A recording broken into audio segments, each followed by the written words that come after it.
Mana shu 2 kilolik somsani yeb bersa, chaqmoq berasizmi? 10 kiloni qilib yaxshi insonlarga tarqatasiz. Agar 5 daqiqada yeb bersa, men iPhone beraman. Yo'g'i, mana.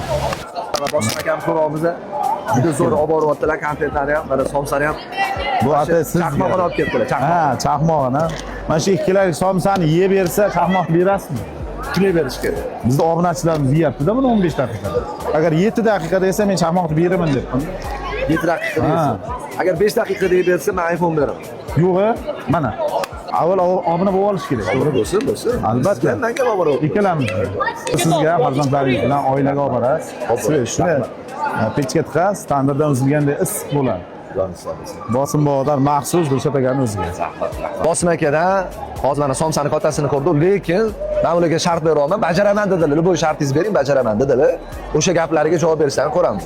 10 kilolik somsa qiladilar. Ko'rim somsa bo'ladi. Jizzax somsa. 10 kilolik mehr somsa Bosim boboda. Bosim boboda Pishirib, yaxshi insonlarga tarqatadi. yaxshi insonlarga tarqatamiz. Haqiqatan muhtoj insonlarga tarqatamiz. Omad, qani ko'ramiz. Dilshodjon boshchiligida. Omad. Kutaman videoni, okey? Gap bo'lib qolma. Agar qila olmagan bo'lsangiz, mana shu inson qila olmadi, kommentariyga yozib keting. Yo, qilaman, siz repost qilasiz. Albatta, bosing hadi. Rahmat.